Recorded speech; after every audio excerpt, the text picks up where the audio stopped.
चुनाव आयोग का प्राप्त पद्धति है तो जिसका नाम चाहे काट देंगे, जिसका नाम चाहे रख देंगे। और हम लोग तो चुप इसलिए हैं कि सामने में इलेक्शन है। चुनाव आयोग कान खोल करके सुन लो, बिहार का इलेक्शन में एक भी नाम अगर किसी का छटनीकरण हुआ तो अवैधी साहब का नाम सुन लो। तुम खुद अपने जुबान से कहे हो चुनाव आयोग। जब हम लोग दिल्ली के लिए गए तो चुनाव आयोग का कहना था कि ओवैसी साहब झांकाहाट में नुक्कड़ सभा के माध्यम से मैं आपके बीच खड़ा हूं। मैं असदुद्दीन ओवैसी साहब का पैगाम लेके आपके पास आया हूं। जनाब असदुद्दीन ओवैसी साहब का शंबुल लेके आपके पास आया हूं। जनाब असदुद्दीन ओवैसी साहब का फरमान लेके आपके पास में आया हूं। हमारा असदुद्दीन ओवैसी साहब अख्तरुल इमान साहब को कहा कि बिहार में हमको चुनाव लड़ना है तो बीजेपी को शिकस्त देना है। आप एक चिट्ठी लिखिए, लालू जी को एक चिट्ठी लिखिए,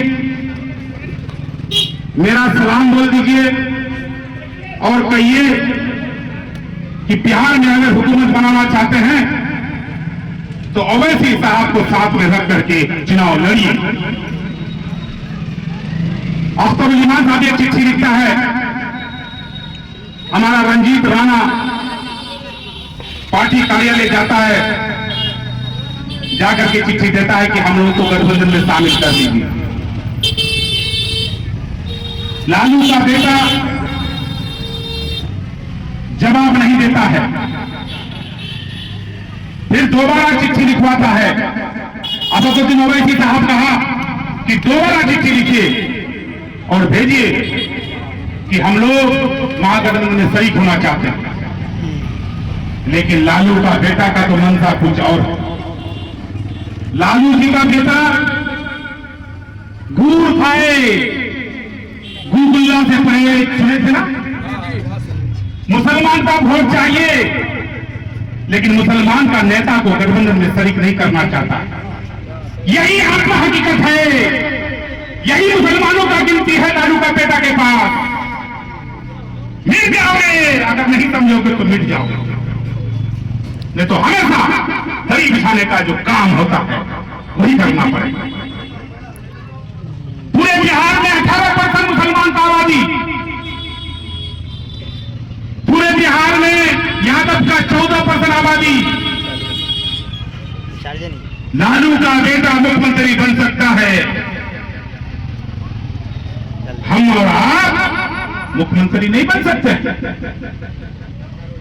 हम हिस्सेदारी चाहते हैं, हमको हक चाहिए। हक हमारा जो 18% आबादी है बिहार में, हमको हिस्सेदारी चाहिए। किसी का भी सरकार बने बिहार में, जब तक एमआईएम का साथ नहीं रहेगा तब तक सरकार नहीं बना पाएगा। बीजेपी को छोड़ के हम लोग सरकार बनाएंगे उसी जो हमसे बात करेगा, हिस्सेदारी का बात करेगा। 18% है तो 18% हमको आरक्षण चाहिए, नौकरी में 18% चाहिए, काम में 18% चाहिए। अब हिस्सेदारी चाहिए, हम उठा करके नहीं लेंगे, हम हिस्सेदारी छीनने का काम करेंगे। लेकिन आपको समझना होगा, यादव का नेता है लालू यादव, कुली का नेता है नीतीश कुमार, हरियाणा का नेता है मायावती, आदिवासी का नेता है शिबू सोरेन का बेटा, झारखंड का नेता है ओम प्रकाश चौटाला का बेटा, पंजाबी का नेता है बादल। तुम कौन बादल उमर गया। इसी तरह से पूरा बिरादरी, जितना भी बिरादरी है हमारे हिंदुस्तान में, सिवाय आपका, सबका नेता। आपका नेता का नाम बताइए। एक असदुद्दीन ओवैसी साहब को नाम अगर छोड़ दिया जाए तो हिंदुस्तान में एक भी नेता आपका नजर नहीं आएगा। अतीक अहमद को गोली मार दिया जाता है, मुख्तार अंसारी को स्लो पॉइजन दिया जाता है, जेल में उसको मारा जाता है, सिवान साहुद्दीन को स्लो पॉइजन देकर के मारा जाता है, आजम खान को जेल में ठूक दिया जाता है। हिंदुस्तान में मुसलमान का एक भी नेता नजर नहीं आता है। अगर इसी तरह का हालात रहा, आज किशनगंज जिला में 1,40,000 वोट को काटा गया है। खुदा जाने किसका नाम जुड़ेगा नहीं जुड़ेगा। निवासी आपका बनता नहीं है, प्रशासन सब उसका चुनाव आयोग के माध्यम से बीजेपी से मिला हुआ है। खुदा जाने कितना नाम चलेगा नहीं चलेगा। अगर यही हाल रहा, नौजवान साथी, हमारे बुढ़ा बुजुर्ग, हमारे इलाके के लोग, तो आने वाला समय में वोट का भी अधिकार आपको छीन लिया दिया जाएगा। आप महागठबंधन में हैं, हम लोग कहते हैं कि हम लोगों का नेता महागठबंधन में है, लेकिन आपका नेता महागठबंधन में अगर गठबंधन में शरीक होना चाहता है तो शरीक नहीं होने के लिए दिया जाता है। आप इस बात का अंदाजा लगा सकते हैं क्यों? क्योंकि आपका हैसियत को जानता है कि एंटी बीजेपी को इसको वोट देना पड़ेगा। लेकिन नहीं, इस बार असदुद्दीन ओवैसी साहब ने कहा है कि बिहार में सरकार में मेरा मौजूदगी रहेगा और हम हिस्सेदारी का बात करेंगे। मांगा हुआ चीज और हम नहीं देंगे, हमको हिस्सेदारी चाहिए। पूरे बिहार में 40 सीट ऐसा है जहां मुसलमानों का फैसला होता है, जो चाहता है वही जीतता है। यानी 40 सीट अपने दम पर आप जीत सकते हैं। आप 40 सीट जीत जाएंगे तो सरकार को घुमाना चाहिए, घूमेगा। हैदराबाद में अकबरुद्दीन साहब विपक्ष नेता बना हुआ है, उनके साथ साथ मेरे हैं MIM के, लेकिन पूरे हैदराबाद सरकार को हिला देता है।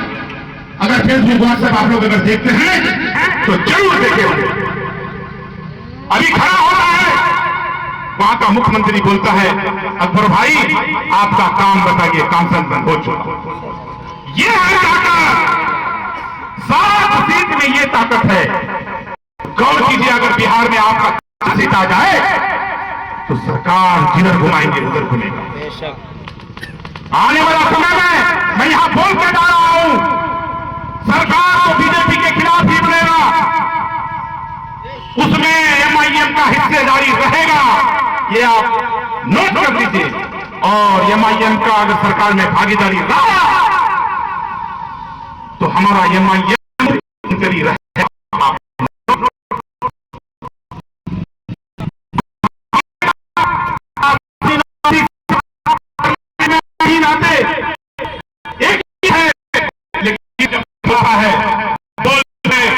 तो नरेंद्र मोदी ध्यान से सुनता है, आंख फाड़ करके।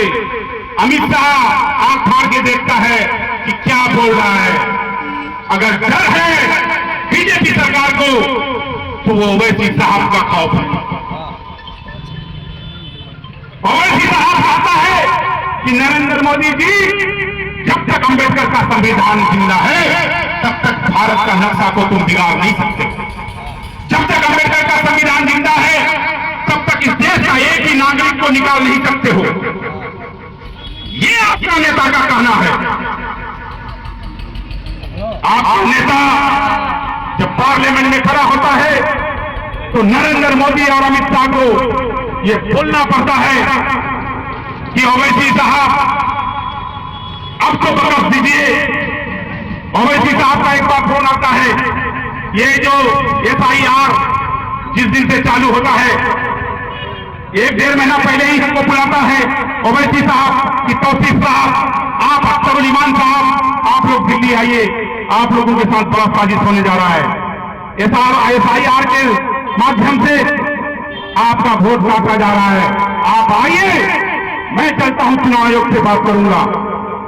अल्लाह ताला झूठ ना बुलवाए, क्योंकि मैं मुसलमान का बच्चा हूं। मुसलमान झूठ बोल नहीं सकता है, अगर झूठ बोलेगा तो वो मुसलमान हो ही नहीं सकता है।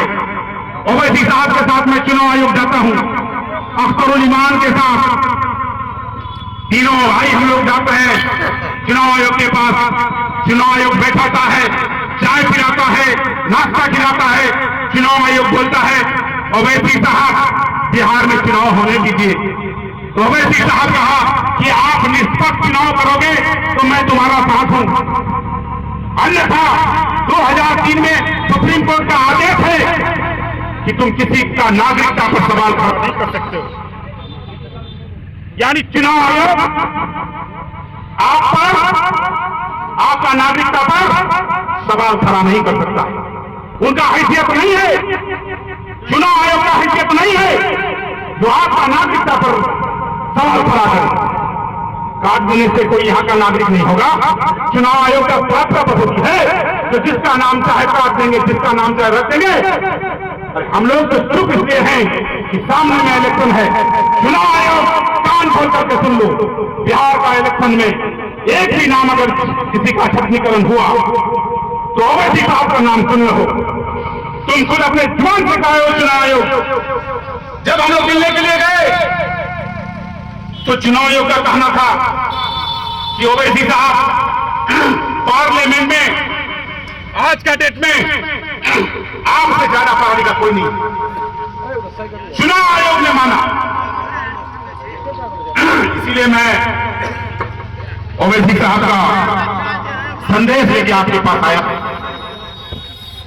कि कब तक दड़ी बिछाओगे, कब तक दड़ी बिछाओगे, कब तक पिछलग्गू बन के रहोगे। कुछ दिन पहले महागठबंधन का हमने देखा था, 3-4 दिन पहले खड़गे जी, राहुल जी, तेजस्वी जी, सहनी जी, जिनका 2% आबादी है बिहार में। लेकिन आपका 18% आबादी वाले, दाढ़ी वाले, टोपी वाले, मुसलमान कहने वाले आपको सिर्फ मनसाना करने के लिए रखने का काम किया है।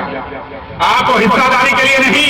अगर हिस्सादारी देता तो लालू का बेटा घोषणा करता कि सरकार बनी तो उप मुख्यमंत्री मुसलमान होगा।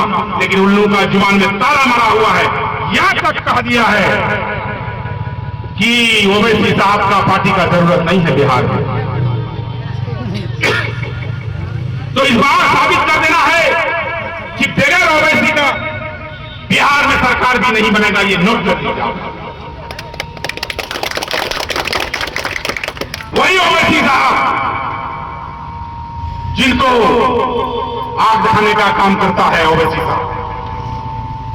आज आपने 5 साल पहले जिन भाई को जिताने का काम किया है, आपने बड़ी मेहनत से वोट देने का काम किया। आपने एक तरफा ओवैसी साहब को वोट देने का काम किया। मैं जानता हूं कि उसको आप लोग वोट नहीं दिए हैं। ये वोट ओवैसी साहब को दिए थे, मैं जानता हूं। लेकिन जिनको जिताए वो आपको क्या किया? आपको जे आकर के लालू का बेटा के पास 6 करोड़ में बेच दिया। 6 करोड़ में बेचा। आपको पूछा भी नहीं और जाकर के अपने आप को बेचने का काम किया। और कहता है कि मेरे काम नहीं होता था इसलिए हम चले गए। बाबू साहब, अमोर में अख्तर ईमान साहब को देखो, तुम्हारा 4 गुना काम किया है। अगर तुम उनके साथ आते तो 8 गुना काम हो। करने का अगर लूर ना हो तो किसी को एमपी बना दीजिए, काम नहीं होने वाला। और जो करने वाला होगा, पावर में रहे या ना रहे, वो आपका 1:30 बजे रात में भी बिजली पहुंचाने का काम करेगा। इच्छा शक्ति होना चाहिए। अगर इच्छा शक्ति नहीं है तो आज आप एमएलए बना है, उसको कल आप एमपी बना दीजिए, आपका काम नहीं कर सकेगा। मेरे वक्त में, मेरे कार्यकाल में कोई भी पोस्टमार्टम आप होने के लिए नहीं देते थे। चाहे वो पानी में डूब के मरता था, चाहे वो सांप काट के मरता था, या फिर दवाई खा के मरता था, चाहे मेरा माँ या बहन, चाहे मेरा भाई या भतीजा। अगर कोई हिंदू भाई फोन करता था तो हम बोलते थे कि जला दीजिए। और कोई अगर मुसलमान भाई कहता था तो हम कहते थे कि मिट्टी कर दो, उसके बाद हम समझ लेंगे। और आज का डेट में गोबर से भी रात उठाया जाता है। याद रखिएगा, आने वाला समय में अगर नहीं सुधरे, छाता और बिरयानी और 500 रुपया में पहुंच गए तो आने वाला समय में भी ये सोच लेना कि कोई काम होने वाला नहीं। मैं आपको बिरयानी या छाता या 500 रुपया लेने के लिए मना नहीं कर रहा हूं, जिसको बुलाया जा करके लीजिए, लेकिन जमीन का सौदा मत करना। आप याद रखिए, मीर जाफर मुसलमान था, लेकिन मीर जाफर अगर ना होता, मीर जाफर ना होता तो ये देश अंग्रेज को गुलामी नहीं होता। इसीलिए जमीन को मत बेचना, क्योंकि मेरा नाम के आगे मोहम्मद है, मेरा नाम से आगे मोहम्मद है, जिसका उम्मती हम लोग है। और जो मुसलमान होगा उसका खून में गद्दारी नहीं होगा, और जो मुसलमान होगा वो झूठ नहीं बोल सकता है, ये याद रखना। आने वाला समय में आपको गठबंधन का नारा देगा, आप याद रखना, महागठबंधन अगर हम लोगों से गठबंधन करता है तो ठीक है, अगर नहीं करता है तो पूरे बिहार में उसको जवाब देना है, नहीं तो आने वाला समय में आपको पूछने वाला कोई नहीं होगा। याद रखना, आज समय आया है, आपने मुझे एक बार नहीं, 2 बार नहीं, 3 बार नहीं, 4 बार वोट देने का काम किया, 4 बार एमएलए बनने का काम किया। अब हमको शौक नहीं है, क्योंकि आप हमको जिताएंगे तो वही घर मिलेगा, वही द्वार मिलेगा, वही गार्ड मिलेगा, वही तनख्वाह मिलेगा। लेकिन मैं कुछ कहना चाहता हूं, मैं कुछ दिखाना चाहता हूं, क्योंकि आप 4 बार मुझे जिताने का काम किया। मैं अगर आपका जिंदगी भर गुलामी करूं तो कम होगा, हार जीत मेरे लिए मैंने नहीं रखता। आप देखे होंगे 1 बजे रात में अगर कोई फोन किया है कि हमारे यहाँ बिजली नहीं है, तो मैं उसका भी फोन उठाया हूं। अगर आप दिन में कोई भी फोन किया है तो मैं उसका भी फोन उठाया हूं। बस इतना कहना चाहूंगा कि आने वाला समय में वोट सिर्फ पतंग और पतंग को देना है, ओवैसी साहब को वोट देना है। मैं हिंदू भाई से भी कहना चाहूंगा कि आप मुझे 4 बार देखना का काम किया, कभी हम हिंदू मुसलमान कहीं फैलाने का काम नहीं किया, हमारा चेहरा देख के थे। और ओवैसी साहब एक सज्जन लीडर है। मैं कहना यह चाहता हूं कि जब सब बिरादरी का नेता है तो आपका बिरादरी का नेता क्यों नहीं होगा? इंशाअल्लाह आने वाला समय में असदुद्दीन ओवैसी साहब भी पावर में होगा और हर राज्य में हमारा हिस्सेदारी। मैं इतना कहने के लिए आया हूं कि 4 टर्म के कार्यकाल में अगर हमसे कोई गलती हुआ है तो मैं माफी मांगने के लिए आया हूं आप लोगों से। 4 टर्म में अगर हमसे कोई गलती हुआ है तो मैं माफी मांगने के लिए आया हूं, यही कहने के लिए आया हूं। फिर मौका मिला तो मैं आपसे भी कहूंगा, आपसे यही कहूंगा कि पतंग साहब को जिताना है और ओवैसी साहब का हाथ को मजबूत करना है। अस्सलाम वालेकुम व रहमतुल्लाहि व बरकातुहू।